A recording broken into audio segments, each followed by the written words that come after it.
저희가 웨스트민스터 신앙고백서를 살피고 있고요. 3권 가운데에서 53항, 그러니까 53번째 문답을 하고 있습니다. 그런데 실제로 그 책 안에서의 챕터는 25장이고 교회에 관한 내용을 다루고자 합니다. 교회에 관한 내용은 6가지이고, 그리고 그 가운데서 오늘 세 문항, 다음 주 세 문항 살펴보도록 합니다. 교회라고 하면 우리가 너무나도 익숙한 말이어서 특별하게 생각을 하지 않는 경우가 많습니다.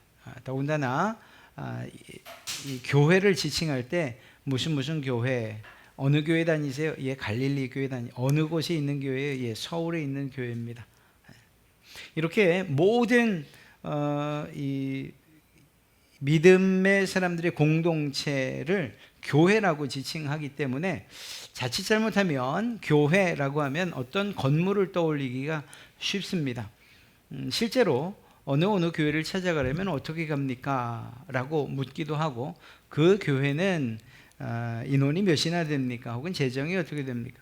모든 것들을 이 교회라는 이 단어 안에 대부분의 해석은 건물 혹은 어떤 조직으로서 이렇게 이해를 하는 경우가 대부분입니다. 하지만 교회의 가장 근본적인 의미와 그리고 그것이 가지고 있는 가장 기본적인 의미는 이렇게 눈에 보여지는 것, 그 이전에 있다는 것을 오늘 살피고, 그러면서도 그 주신 교회 안에서, 이 유형의 교회 안에서 우리는 무엇을 해야 되는가, 또 그것은 어떤 의미로 우리에게 주신 것인가 하는 것들을 잘 살펴보는 그러한 시간이 되었으면 좋겠습니다.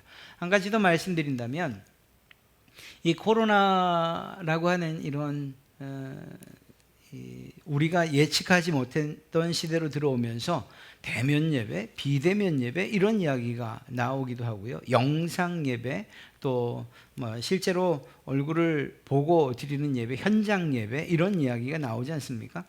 그런 것까지 나오는 것은 아무 문제가 없는데, 마치 교회가 지금까지 어떤 의미로 필요가 있었느냐, 다시 말하면 교회, 모이는 교회, 그리고 또 이런 공동체로서 유형의 교회가 정말 필요한가, 이런 문제들까지 제기를 하기 시작했습니다. 그러니까 예배할 수 있는데, 영상으로도 충분히 예배하는데 꼭 모여야 하는가, 모여서 헌금하고 또 그 헌금이 우리가 의도한 바대로 구제나 선교, 정말 하나님의 사역을 위해서가 아니라 교회를 운영하는데 너무 많은 비용이 들어가는 것 아닌가, 이 교회의 불가용론까지 이렇게 나오기 시작을 했어요. 이 부분에 있어서는 우리가 이번 두 번의 시간을 통해서 명확하게 좀 마음에 새기셔야 할 것입니다. 단도직입적으로 말씀드리면, 주님께서 이 땅에 교회라는 공동체가 필요 없다라고 생각하셨다면 과연 이 공동체를 시작하셨겠는가, 또 2000년 시간이 지나도록 유지하셨겠는가 하는 이러한 점들을 생각해 봐야 됩니다. 바꿔 말하면 우리의 실수나 우리의 문제가 없지 않아요. 교회 공동체도 역시 사람들이 모인 곳이고, 그것에 대해서는 저희가 다음 시간에 다시 살필 텐데, 부족함이 있고 연약함이 있고, 때로는 부조리가 있고 부정직함이 있고, 때로는 부정함도 있어요. 그러나 그럼에도 불구하고 하나님께서 2000년간 교회 공동체를 유지시키셨다고 하는 데에는 하나님께서 세우신 분명한 뜻이 있고 담긴 의미가 있다는 것이죠. 우리는 그것을 발견해야 되고, 또 그런 점에서 이번 시간, 다음 시간은 큰 유익이 되리라 생각합니다. 첫 번째 항목인데요, 보편적 또는 우주적인 교회는 무형적이다. 이 교회는 그것의 머리가 되시는 그리스도 아래에 하나로 모여들었고 모여들고 있고, 그리고 모여들게 될 전체 택자들로 구성되어 있다. 이 교회는 그리스도의 신부요 몸이며 만물 안에서 만물을 충만케 하시는 그리스도의 충만이다. 네, 교회를 정의하고 있습니다. 물론 이 1항의 내용이 교회를 완전하게 정의하는 것은 아니지만 일반적으로 그렇다는 것입니다. 교회란 어원적으로 에클레시아, 즉 무엇으로부터 부르심을 받은 사람들이라는 의미를 가지고 있고, 그런 의미에서 세상으로부터 부르심을 받은 사람들을 이야기합니다. 그런데 어떤 사람들이 부름을 받을까요? 하나님께 속한 사람들, 주님에게 속한 사람들을 하나님께서 불러 모으신 거죠. 세상에 우리의 눈으로는, 이 육신의 눈으로는 알 수 없지만, 그러나 하나님께 속한 사람들을 하나님께서 부르신 거예요. 그리고 그 불러냄 받은 사람들을 바로 교회라고 이야기하고 있는 거죠. 그러니까 우리 각자 한 사람 한 사람이 다 교회입니다. 부름받은 사람들이니까요. 그리고 그 모임, 공동체도 역시 교회라고 합니다. 그들이 모여서 살고 있는 또 이 함께 지내고 있는 건물도 역시 교회라고 합니다. 그러나 더 정확한 분명한 의미는 바로 이것이에요. 하나님의 소유된 백성들, 하나님께 속한 사람들, 세상으로부터 부르심을 받은 사람들, 우리 존재가 바로 교회라는 사실을 먼저 알아야 됩니다. 그리스도께서 우리를 부르실 때에 그냥 부르신 것이 아니고 그의 피로 사셨다라는 사실, 그리고 그의 소유로 삼으셨다는 사실을 우리는 꼭 기억해야 돼요. 왜일까요? 우리가 마치 누군가의 전도를 통해서 혹은 내 다짐으로, 내 결단으로 교인이 된 것처럼 그렇게 착각하지 않아야 된다라는 사실이에요. 우리가 성도가 된 것, 신자가 된 것, 교회의 구성원이 된 것, 그리고 교회가 된 것은 주님께서 우리를 죄로부터 사셨고 사단의 권세 아래에서 우리를 그리스도의 피로 사셨다라는 사실, 대가가 치루어졌다는 사실을 우리는 분명히 알아야 됩니다. 그렇게 우리의 소유는 예수 그리스도에게로 넘겨졌다. 우리가 바로 그런 사람들이라는 것입니다. 그런 점에서 나는 성도요, 나는 교회에 속한 자입니다 라고 말한다면 그는 단순하게 교회의 어떤 목사 아래에 속한 것이 아니라 그보다 더 높은 의미에서 예수 그리스도에게 속한 자이고 그 값을 치른 분이 바로 예수님이라는 사실을 알아야 돼요. 이러한 관계를 생각하지 못하면 중세시대에는 로마의 교황이 하나님보다 마치 더 높은 것처럼 그렇게 취급했던 때가 있었고, 지금은 오늘날 각각 개교회 안에서 목사의 뜻이 하나님의 뜻보다 더 중요한 것처럼 그렇게 취급하는 이러한 아이러니한 일들이 벌어지게 되는 거예요. 그렇지 않습니다. 교황도 목사도 교회의 어떤 지도자도 역시 하나님의 부르심을 받은 자들 가운데 하나라는 것, 그의 권위는 말씀을 전하는 그때에 주어진다는 이 사실들을 알아야 되는 것이죠. 그러니까 그리스도께 소유된 입장에서는 모두 동일한 하나님의 그리고 그리스도의 지도를 받아야 하고 그분의 먹이시는 꼴을 먹어야 하는 양에 불과하다는 사실을 알아야 됩니다. 오늘 특별히 이 무형의 교회, 유형의 교회를 이야기하는데 그것은 형태적인 구분이라고 할 수 있어요. 무형, 어떤 형태가 있지 않은, 유형, 어떤 형태가 있는. 그래서 무형교회는 보이지 않는 교회라고 말하고요. 과거, 현재, 미래 100%, 여기에는 99%가 없어요. 99.9%도 없어요. 왜? 하나님께서 택하여 세운 교회이기 때문에. 비록 우리의 눈에 보이진 않지만 무형교회는 100% 하나님의 택함을 받은 사람들만으로 구성되어 있다는 사실이에요. 우리 유형교회, 이렇게 눈에 보여지는 교회에서는 저 사람은 구원받은 것 같아, 저 사람은 정말 신실해, 이렇게 말하고, 어떤 사람에 대해서는 저 사람 정말 구원받은 사람 맞아, 이런 생각들을 우리가 스스로 하게 되죠. 그러나 이 무형의 교회 안에서는 100% 구원받은 사람들밖에 없다는 것, 물론 그것을 우리가 확인할 수는 없어요. 그것은 하나님께서 1차적으로 눈에 보이지 않고 그럼에도 불구하고 하나님께서 선택하셨다는 측면에서는 100%라고 우리가 믿는 거죠. 유형교회는 보이는 교회를 이야기합니다. 지금같이 어떤 조직이 돼, 이것이 2명이든 3명이든 아니면 뭐 저희처럼 이러한 정말 작은 교회든 아니면 큰 교회든, 이 눈에 보이는 이러한 교회, 건물 없어도 사람들이 모여서 어떤 구원받은 사람들의 모임을 이루고 있다, 교회라고 이야기할 수 있는 거죠. 네, 그렇습니다. 그래서 구원받은 사람과 구원받지 못한 사람이 함께 공존할 수 있다는 사실이에요. 이게 저희가 다음 주에도 살펴볼 내용의 아주 중요한 어떤 키포인트가 돼요. 교회를 완전하게 봐야 되느냐? 아니라는 거예요. 그리스도의 몸으로서는 완전하고 또한 그곳에서 성화가 일어나고 그래서 구원받은 어떤 한 사람이 믿음에 있어서 자라가고 신앙에 있어서 자라가고 그래서 하나님께서 기뻐하시는 단계까지 성숙되어져 가는 그러한 단계를 거치기는 하지만 그럼에도 불구하고 여전히 시간이 흐르고 또 많은 사람들과 만나고 많은 교육을 했다 하더라도 여전히 구원받지 못한 사람이 있을 수 있다라는 사실을 우리가 인정해야 돼요. 만약에 우리가 교회는 완전한 사람들이 오는 거지 라고 생각한다면 그러면 어떤 문제가 생길까요? 우리 교회는 뭐가 좀 이상해. 아니 왜 저런 사람들을 교회 성도로 받는 걸까? 왜 저런 사람을 등록시키는 걸까? 왜? 교회는 완전한 사람들이 모여야 되는 것이라고 생각하시기 때문에. 반대로 교회는 누구나 올 수 있는 곳이라고 생각한다면 그러한 편견들을 내려놓고 수용하는 부분에 있어서 좀 더 자유롭게 생각할 수 있겠죠. 그러나 이 생각이 너무 깊어져서 그건 하나님만의 뜻이고 하나님께서 행하시는 일, 변화시키고 성숙시키는 건 하나님께서 하시는 일이지라고 해서 하나님 편에만 모든 책임을 돌린다면 우리 안에서 서로가 서로를 거룩하게 하고 또 서로에게 유익과 도움을 주고 권면하고 덕을 세우고 하는 이런 일에 게을러지게 될 것이라는 거예요. 변화되지 않는 것에 대해서 우리 편에서는 책임이 없다 이렇게 말하게 되겠죠. 그것은 결코 옳지 않아요.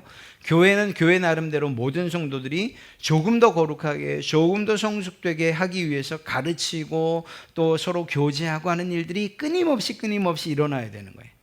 그러니까 어떤 한편 즉 교회는 완전하지 깨끗한 사람들만 구원받은 사람들만 모이는 곳이지 라고 말해서도 안 되고 교회는 누구나 올 수 있지 라는 생각을 벗어나서 그것이 그들의 변화가 우리의 책임은 아니야 라고 말하는 이러한 무책임하고 방임적인 태도를 보여줘도 역시 안 된다.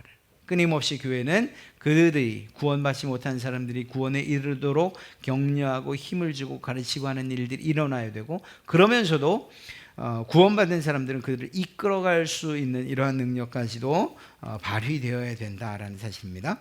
무형교회는 택자들과 믿음을 진정으로 고백하는 자들을 가리킵니다. 무형교회는 주로 유형교회 안에 존재하지만 유형교회와 일치할 수는 없습니다. 아까 말씀드린 것과 마찬가지예요.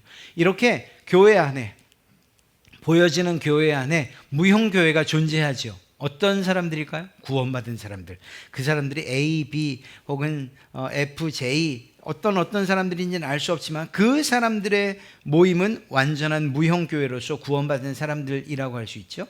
그럼에도 불구하고 유형교회는 그 무리에 들지 못한 사람들도 여전히 존재할 수 있다라는 사실이에요.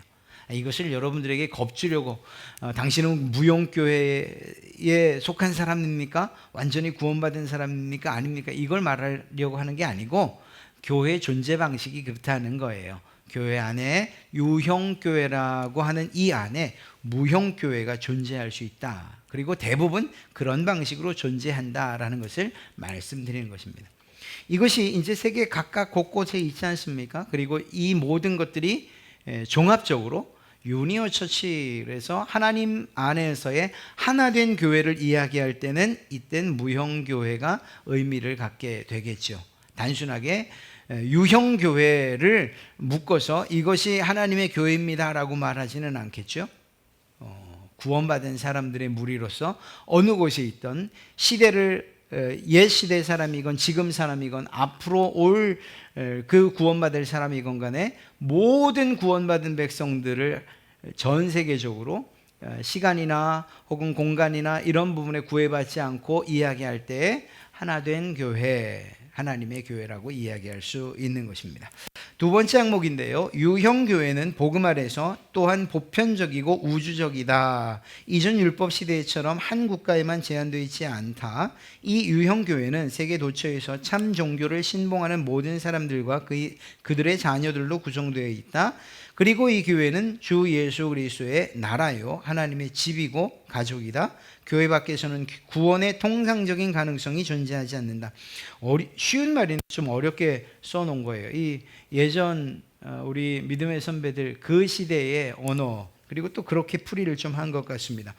어려운 말은 아니에요. 유형교회, 지금 우리가 교회라고 말하는 이러한 교회들은 보편적이고 우주적이라는 거예요. 여기서 보편적이라는 것이 무엇을 말하는가? 교회가 시간적으로 전 시대에 걸쳐 있다는 걸 이야기하는 것입니다. 그러니까 교회는 시대와 시간을 초월한다는 거죠. 예수님 시대에도 교회가 있었고, 중세 시대에도 있었고, 가깝게는 근대 시대, 지금 현대 시대, 앞으로 미래에도 이렇게 시간적인 면에서 볼 때 전 시대에 걸쳐 있다라는 사실이에요. 그러니까 교회가 없었던 시대는 없다는 걸 이야기하는 거죠. 앞으로 이제는 교회가 없어질 거야 라고 말하는 그러한 시대는 없다는 것을 이야기합니다. 시간적으로 보편적인. 두 번째는 공간적인데요. 공간적으로 전 세계에 걸쳐 있다는 거예요. 전 대륙에 걸쳐서 모든 나라에 걸쳐 존재하지요. 물론 그 구성에 있어서는, 구성 비율에 있어서는 어느 나라는 기독교가 공인이 돼서 활발한 반면에 어느 나라는 기독교가 이 핍박의 대상이어서 숨어서 예배드리고 또 드러내지 않고 어떤 건물조차 없이 몇 명이 모여서 몇 명조차 모이는 것이 힘들어진 교회들도 있지요. 그러나 모든 나라의 전 세계에 전 대륙에 교회가 퍼져 있다는 것, 골고루 퍼져 있다는 것. 그리고 또 한 가지, 여기에서 아직도 그러지 못한 곳이 있는데요 라고 하는 이 부분에 있어서의 우리에게 주어진 지상 명령이 무엇입니까? 그곳에도 복음을 전하거라 라고 하는 것이, 이것이 주님의 명령인 것이죠. 네, 그렇죠. 그러니까 이러한 공간적으로 전 세대에 걸쳐져 있다는 이러한 보편성을 교회는 가지고 있습니다. 또한 교회가 모든 민족을 다 포함한다는 거예요. 모든 사람들에게 이 교회가 모든 사람들을 다 포함하고 있다는 거죠. 예를 들면 직업이나 계층이나 남녀노소, 빈부귀천을 다 포함한다는 거예요. 만약에 저희 교회가 이렇게 규정을 해요. 저희 교회는 남자들만 모이는 교회입니다.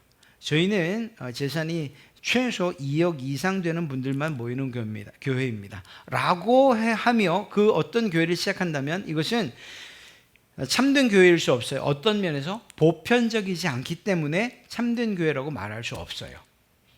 네, 그런 점에서 이 보편성, 모든 사람들, 인종의 구분, 나라의 구분, 언어나 혹은 종족 혹은 계층, 이러한 모든 것들을 구분하지 않는 점에 있어서 그런 교회를 보편적인 교회라고 이야기하는 것입니다. 그리고 모든 교회는 이러한 보편성을 가지고 있어야 돼요. 특별한 어떤 계층을 구분하거나 특별한 민족을 구분하거나, 예를 들어서 미국의 그 남북 전쟁 당시, 지금도 그런 경우가 아주 없다고는 말 못하겠습니다만, 이 흑인들이 갈 수 없는 교회, 백인들만 모이는 교회, 이런 일들. 사실 지금도 이러한 인종차별에 대한 문제들은 계속해서 제기되고 있는 상황이죠. 그런데 그것이 교회 안으로 들어와서도 여전히 이 인종차별이 힘을 가지고 있다. 그 교회는 옳지 못하다, 보편적이지 않다, 이렇게 말할 수 있는 것입니다. 지금 예를 들어서 장애인은 저희 교회에 올 수 없어요 라고 말한다면 그건 역시 마찬가지인 거예요. 주님께 나갔던 사람들이 대부분 장애를 가지고 있었던 사람이라고 생각한다면 우리가 주님보다 나은 게 뭐가 있어서 우리는 그런 분들은 받지 않아요 라고 말할 수 있냐는 거예요. 또 예를 들어서 일하는 이주 노동자들 가운데 어떤 분이 우리 교회를 나오겠다고 해요. 저희는 이 다른 민족이나 다른 나라 분들은 받지 않아요 라고 말할 수 없어요. 물론 우리가 준비가 되어 있지 않아서 그렇게 말할 수는 있을지 몰라요. 저희가 어떤 이 번역을, 동시 통역을 해드릴 수가 없고 상황이 좋지 않아요. 그럼에도 불구하고 그분이 알아서 나오겠다고 하는 것을 끝까지 막을 수는 없는 거예요. 그분이 결정할 일이니까. 그러니까 어떤 이유를 가지고서도 교회를 찾아오는 사람들을 막을 수는 없는 거예요. 제가 지난번에도 말씀드렸던 것처럼 우리가 지난번 살펴봤던 내용들 가운데 있는데, 예를 들어 동성애자가 우리 교회를 나오겠다고 해요. 이때 우리는 잘 구분해야 되는 것이, 동성애는 하나님께서 가증히 여기시는 죄가 분명해요. 그러나 그 일을 한다라고 해서 그에게 복음이 들려질 기회까지 우리가 박탈할 수는 없는 거예요. 왜? 하나님의 말씀에는 능력이 있어서 그가 말씀을 듣다가 이것이 죄구나 해서 돌이킬 수 있는 이 일을 하나님께서 계획하고 계실 수 있기 때문이에요. 그 일이 제가 원하는 건 그 일이 우리 교회에서는 안 일어났으면 좋겠다는 거예요 라고 말할 수 없다는 거예요. 그러니까 무슨 말인가? 어떤 이유로도 교회를 찾아오고 주께로 나오려고 하는 자들을 막을 수는 없다라는 사실이에요. 왜? 보편성에서 위배되는 일이기 때문이죠. 자, 교회를 불러 모으시고 보호하시고 보존하시는 그리스도께서 동일하시기 때문에 시대도 다르고 국적도 다르고 인종도 다르고 연령이 다르고 혹은 다른 모든 것들이 달라도 교회의 머리가 한 분이시고 우리는 그리스도 안에서 한 신앙 고백을 가지기 때문에 이런 의미에서 보편성은 매우 중요하다라는 것입니다. 교회는 무엇이다 라고 말할 때 교회는 주 예수 그리스도의 나라입니다. 예, 그리스도께서 왕으로 계신 나라예요. 비록 이 나라의 형태 이것과는 상관없지만 그러나 이곳은 예수 그리스도께서 통치하시는 나라예요. 이 말은 무슨 말입니까? 우리를 지도하시고 우리를 통치하시는 분이 하나님께 있다는 것, 우리는 그분의 백성이라는 것을 의미하는 거예요. 그분의 법에 따르겠다는 것을 고백하는 말이기도 해요. 그러니까 우리 각자가 하나님 나라의 백성이라는 사실들을 생각하며 교회 구성원들, 우리 신자들은 그렇게 살아가야 되는 거죠. 교회는 하나님의 집입니다. 네, 하나님께서 가장으로 계신 곳의 집이고 또한 이때의 집이라는 것은 교회 안에 여러 구성원들이 서로 가족이라는 것을 의미하는 것이죠. 그 뒤에 나오는 것처럼 하나님의 가족이라. 서로가 서로를 돌봐야 될 책임이 있다라는 사실이에요. 그리고 그 뜻은 하나님 안에서 이루어져야 된다라는 것이죠. 사랑의 방식도 하나님 그분께서 우리에게 보여주신 방식을 가지고서 이렇게 교회는 그리스도의 나라요, 그리스도의 몸이요, 하나님의 집이요, 하나님의 가족이라고 이야기할 수 있는 것입니다. 한 가지 말씀드린다면 이 교회를 떠나서 통상적으로 그냥 일반적으로 교회를 떠난 상태에서 구원의 가능성이 존재하냐, 이걸 좀 더 차갑게 질문하면 예수 그리스도 외에 구원이 있습니까? 라고 묻는다면 우리는 결코 그럴 수 없습니다 라고 대답해야 돼요.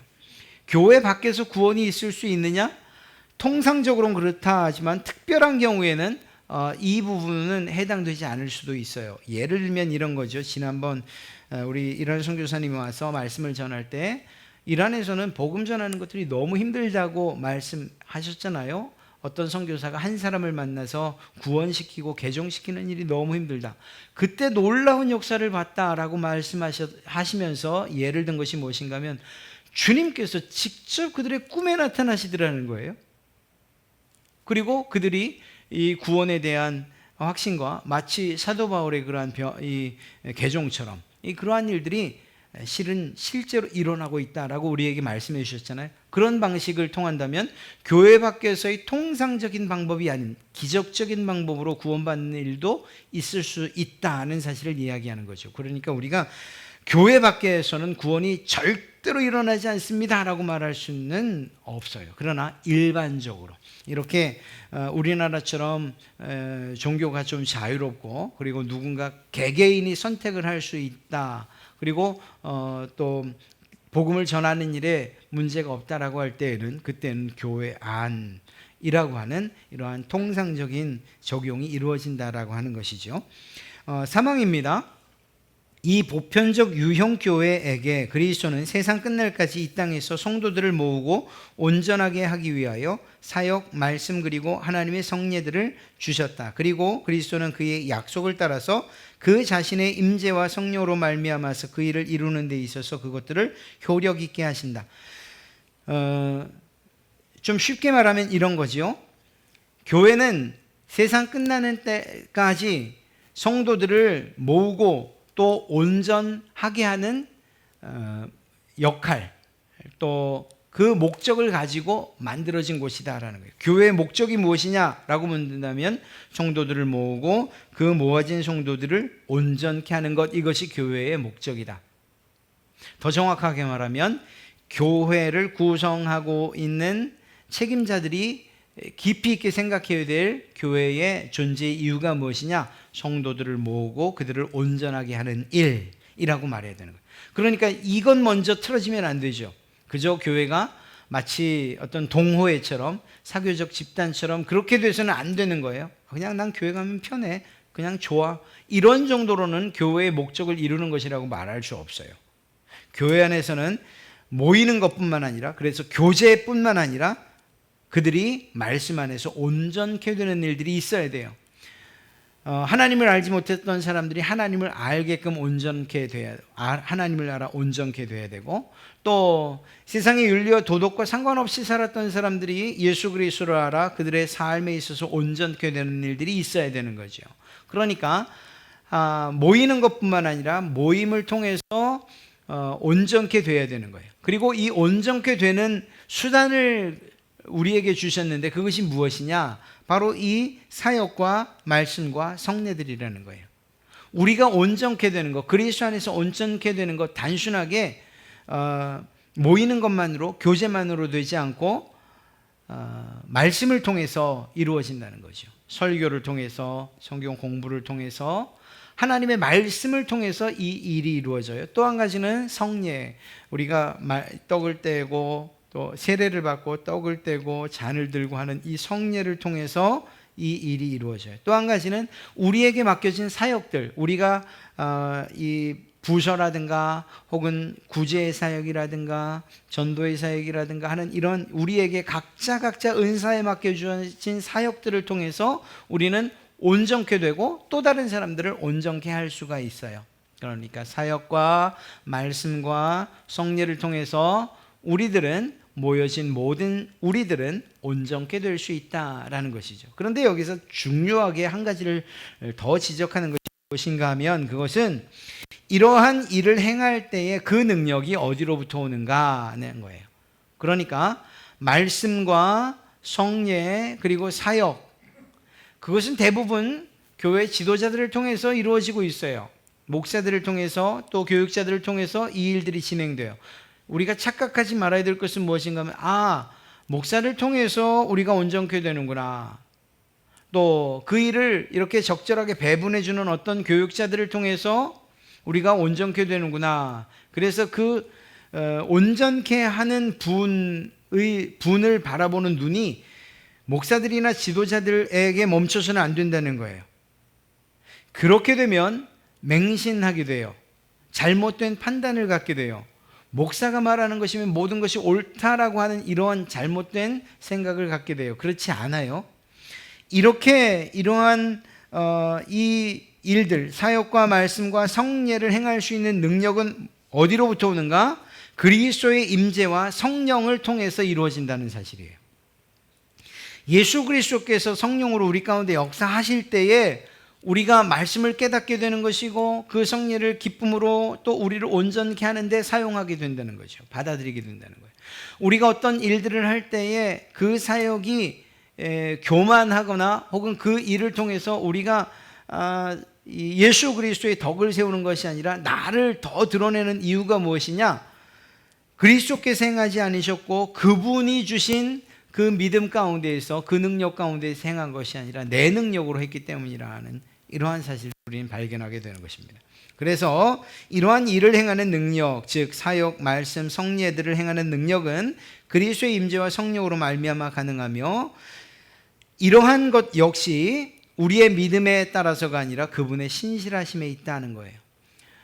어느 것도 우리 편에 있지 않다고 우리의 믿음의 선조들은 늘 고백하고 있어요. 우리가 온전케 되는 일, 또 우리가 믿음을 갖게 되는 일조차도 우리 편에 있다고 이야기하잖아요. 그 모든 것들이 그리스도께로부터 나오는, 그리스도의 신실함으로부터 나온다라는 것입니다. 그러니까 이것을 믿고 고백하는 사람들은 어떤 일을 하든지 간에 내가 심지어 가지고 있는 재능과 은사를 가지고서 하는 일일망정 그것을 가지고서 교만해지는 일은 있을 수가 없지요. 나는 정말 목소리가 너무 좋고 찬양을 너무 잘해. 그래서 난 성가대를 해야지. 예, 아주 좋은 시도예요. 그러나 그 생각, 내가 무엇인가를 잘 하기 때문에 사역을 하고 있다라고 착각하고 그 생각을 내려놓지 않는 이상 하나님이 받으실 영광을 끊임없이 자기가 취하는 이러한 오류를 범하게 될 거예요. 잘못을 범하게 되는 거예요. 나는 누군가를 보면 긍휼히 여기는 마음이 있어. 사랑하는 마음이 있어. 그래서 뭔가를 주고 싶어. 하나님이 주신 은사지요. 그런데 이러한 은사들을 사용할 때도 마찬가지예요. 하나님의 신실함을 근거로 하는 것이 아니라 내 믿음과 그리고 내게 주신 내 자신이 중심이 된다면 그 일을 하면서 끊임없이 스스로를 칭찬하고 높이고 하는 일들이 있게 될 것이라는 것이죠. 우리가 하는 사역이든지 말씀이든지 성례든지 누군가를 온전케 하고 내가 온전케 되는 이 일에 사용되는 모든 것들은 누구로부터? 예수 그리스도의 임재로부터, 성령님으로부터 우리가 얻게 된다는 사실을 꼭 기억해야 돼요. 그래야 교회 안에서 다툼이 없고 분란이 없어요. 서로가 잘한다고 하기 시작하면서부터, 그리고 아까 말씀드렸던 것처럼 이 모든 것들이 마치 교회 지도자들에 의해서 나온다라고 생각할 때부터 그들에게 잘 보이기 위해서 또 내가 이렇게 하면 내가 인정받겠지라고 하는 이런 생각들 때문에 서로 안에 다툼이 있고 그것이 분란이 이루어지는 거예요.